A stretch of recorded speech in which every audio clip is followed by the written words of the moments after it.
Imagine a towering giant, brutal, ruthless, unstoppable. This monster didn't hide in shadows, he commanded them, controlling every secret, every arrest, every execution across Nazi Germany's darkest empire. Standing at an intimidating 6'7" frame, covered in battle scars, this figure inspired absolute terror. After Heydrich's assassination, Himmler needed someone ruthless enough to grip the Third Reich's entire intelligence apparatus. Ernst Kaltenbrunner took that throne. During his trial at Nuremberg, he swore complete ignorance. Yet mountains of documentation proved otherwise. But here's the question. How did some unknown Austrian attorney climb into absolute command of Germany's most terrifying surveillance operation? Ernst Kaltenbrunner entered this world on October 4, 1903, in Ried im Innkreis, located in Austria's northern region. Following his basic education, he pursued legal studies at Graz University, completing his qualifications during the closing years of the 1920s. In 1930, he committed himself to Austria's National Socialist Party, a move carrying serious personal danger at that moment. Authorities had outlawed the organization, driving every operation into hiding. During 1931, he enlisted within the Schutzstaffel ranks, joining a compact yet expanding Austrian network connected to Himmler's growing establishment throughout Germany. Kaltenbrunner immediately made an impression, towering in height, marked by dueling wounds, projecting raw intimidation. However, what truly distinguished him was his readiness to embrace danger, establish covert groups, and demand absolute obedience within this forbidden movement. During the entire early 1930s period, he operated within Austria's Schutzstaffel command structure, building connections with Theodor Habicht alongside additional prominent organizers. Vienna's administration repeatedly launched aggressive campaigns against National Socialist operations, resulting in Kaltenbrunner's arrest on multiple occasions. Following 1934, after the unsuccessful National Socialist uprising attempt throughout Vienna, authorities detained and interrogated him. Come January 1935, courts sentenced him to multiple months behind bars for unauthorized political engagement. Rather than breaking his resolve, imprisonment only intensified his dedication. Everything transformed dramatically with the Anschluss during March 1938, Austria's absorption into Hitler's expanding domain. Kaltenbrunner immediately seized official authority. He assumed the position of state secretary overseeing public security throughout Vienna, simultaneously becoming higher Schutzstaffel and police commander across Austria, positioning him squarely at the heart of initial surveillance activities. Operating from Vienna, he synchronized police commands, intelligence gathering, and collaboration with German leadership. By 1939, Kaltenbrunner had achieved the rank of Schutzstaffel Brigadeführer, with his duties expanding throughout the conflict's opening phases. He developed a standing as a rigid manager who executed commands precisely and demanded identical performance from subordinates. Personnel records from Schutzstaffel headquarters highlight his structural exactness and ideological dependability, qualities Himmler prized in top appointments. Kaltenbrunner's advancement wasn't guaranteed, yet it remained consistent. His connections inside Austria's Schutzstaffel, his demonstrated allegiance, and his contributions during underground years prepared him for among the Third Reich's most influential positions. Everything pivoted after Reinhard Heydrich succumbed to injuries received during the Prague assassination attempt throughout June 1942. His elimination created a massive void atop Germany's intelligence empire. For several months, Himmler delayed appointing a replacement. However, by January 1943, Kaltenbrunner received orders to Berlin.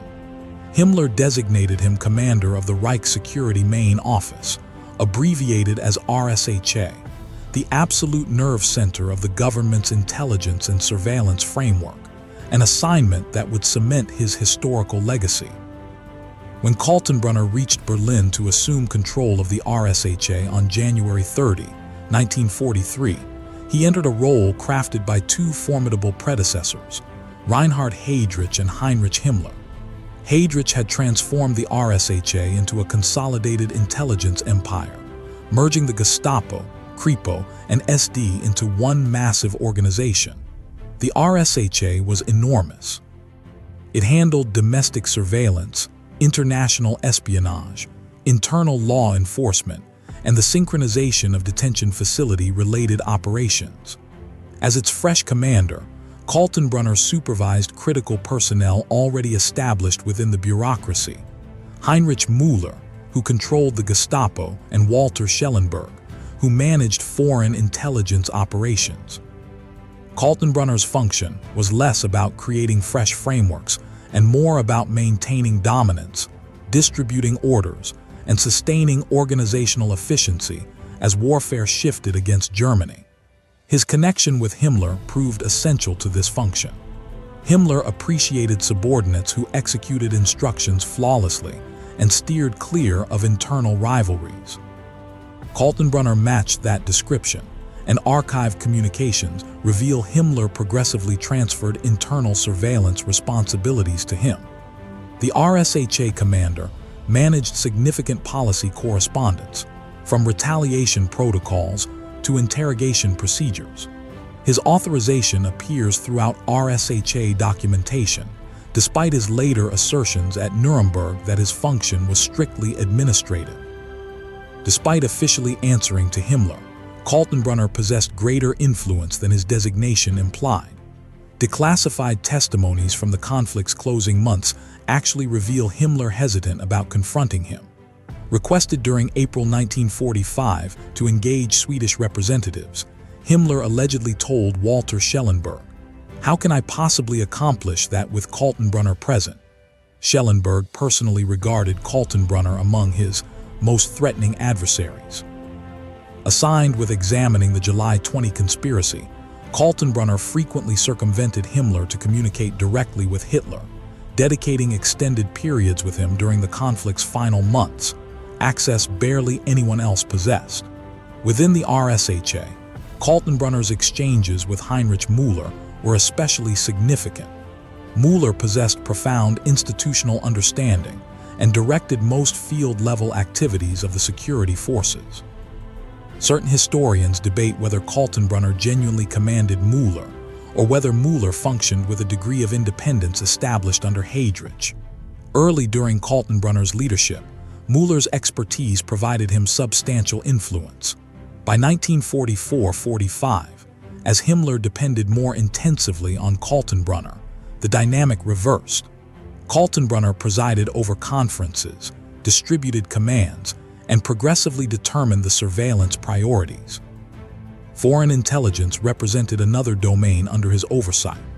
Walter Schellenberg, director of the SD's Foreign Division AMP6, frequently presented himself as autonomous, but RSHA documentation shows Kaltenbrunner examining and authorizing major operations.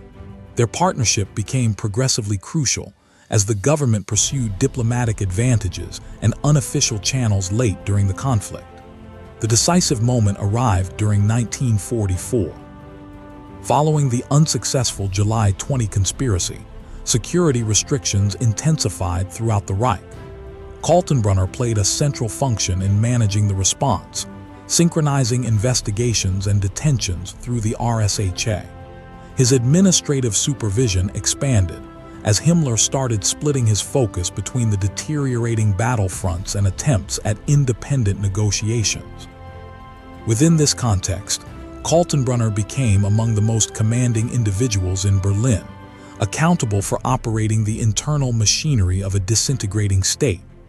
However, as the military circumstances worsened, even the RSHA's reach started fragmenting, and Kaltenbrunner prepared for a different type of battle, one for personal survival. By January 1945, Kaltenbrunner oversaw an RSHA confronting the identical crisis as Hitler's entire Reich. Battle lines were breaking down, transmission systems were stretched thin, and government departments in Berlin functioned under relentless strain. Yet Kaltenbrunner kept distributing commands regarding surveillance, questioning sessions, and relocations. His status remained critical, even as the apparatus surrounding him crumbled. For the Allied powers, he remained among the most vital individuals they intended to apprehend. As Soviet troops pushed toward Berlin throughout early 1945, Kaltenbrunner progressively divided his schedule between the capital and positions in southern Germany and Austria. RSHA documentation shows that he conducted conferences in Prinzipalstrasse in Berlin as late as March, though he also traveled to Munich, Salzburg, and eventually the Alpine territory, where multiple high-ranking administrators believed a final protective zone, the so-called Alpine Redoubt, might be established. The concept was impractical, yet it shaped the relocations of numerous Schutzstaffel and National Socialist leaders. By April 1945, Kaltenbrunner had transferred to Altötting, an isolated location in Austria's Alpine range. A declassified CIA historical document from September 22, 1993, entitled The Last Days of Kaltenbrunner, reconstructs his relocations during these closing weeks. It outlines a sequence of moving between mountain lodges, depending on faithful Schutzstaffel officers, and attempting to maintain influence even as the Reich disintegrated. From Altötting, he continued transmitting communications to surviving RSHA divisions and distributed instructions concerning surveillance and intelligence activities. Certain accounts suggest he attempted to present himself as an individual capable of bargaining with Western armies, though historians challenge how genuine or feasible these endeavors were. On May 8, 1945, Germany capitulated. Kaltenbrunner was still concealed in the Altötting territory. 4 days afterward, on May 12, agents of the U.S. Counterintelligence Corps, abbreviated as CIC, moved in. Operating on intelligence from residents and intercepted transmissions, they searched a cluster of Alpine cabins. Inside one structure, they discovered Kaltenbrunner among a collection of Schutzstaffel officers and medical staff. He pretended to be a physician and provided a fabricated identity in an effort to escape recognition. The trick didn't hold long. As the prisoners were escorted back toward town, 2 women identified him: Countess Gisela von Westarp, his final lover, and Iris Schadler, his adjutant's spouse. They allegedly shouted to both individuals and embraced them. That instant revealed his true identity. American soldiers instantly placed him under custody. Within hours, he was transferred to an interrogation facility for questioning. The capture at Altötting terminated his freedom, but the ultimate chapter would occur not in the Alps, but in a tribunal constructed to expose the reality behind the government he once helped control. When Ernst Kaltenbrunner reached Nuremberg during late 1945, he stood apart among the accused. At 6'7", gaunt from months evading capture, and bearing a prominent dueling wound, he was the highest-ranking Schutzstaffel administrator in the defendant's box. Medical assessments noted his elevated blood pressure and persistent migraines, but psychologically, he seemed alert and ready. From the initial questioning sessions, he established a straightforward approach: reject operational accountability and transfer responsibility upward to Himmler and downward to his underlings. Kaltenbrunner maintained he had functioned as a legal consultant with restricted authority over surveillance activities. According to his version, the RSHA's massive apparatus, spanning the Gestapo, Kripo, and SD, was managed by Heinrich Müller and others without his direct participation.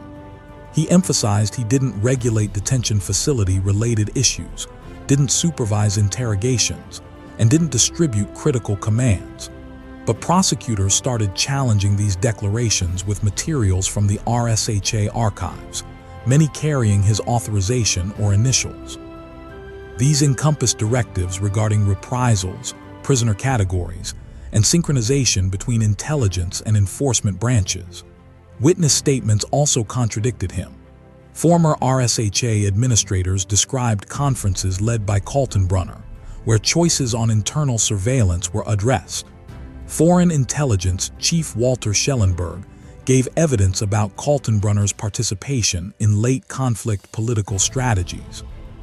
Detention facility administrators stated they obtained correspondence from RSHA departments under his command. While certain specifics remain contested, especially concerning how much independence Müller maintained. Archival proof confirmed that Kaltenbrunner exercised considerable administrative authority.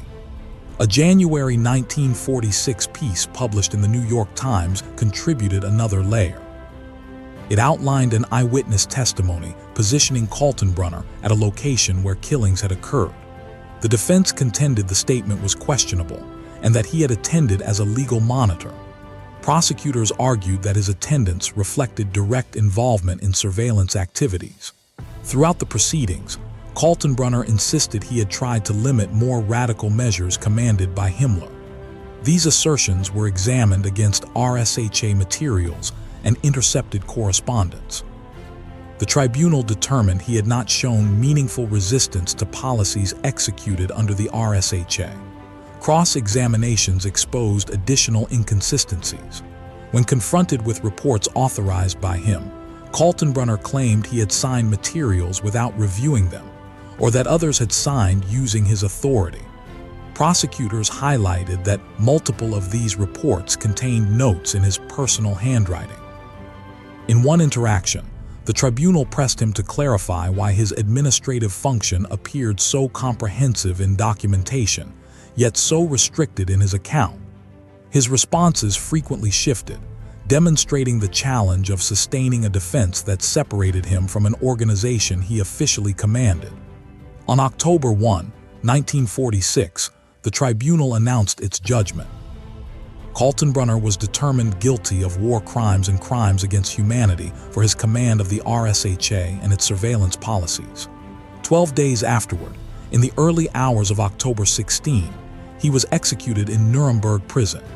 His remains, alongside those of the other executed accused, was transferred to the Eastern Cemetery in Munich. There, it was cremated, and the ashes were dispersed into the river Isar, guaranteeing no burial location could ever become a gathering point. Kaltenbrunner's downfall signaled the conclusion of among the Reich's most commanding surveillance networks. Thanks for watching. Like this video, subscribe, and hit the bell for more WW2 Documenta.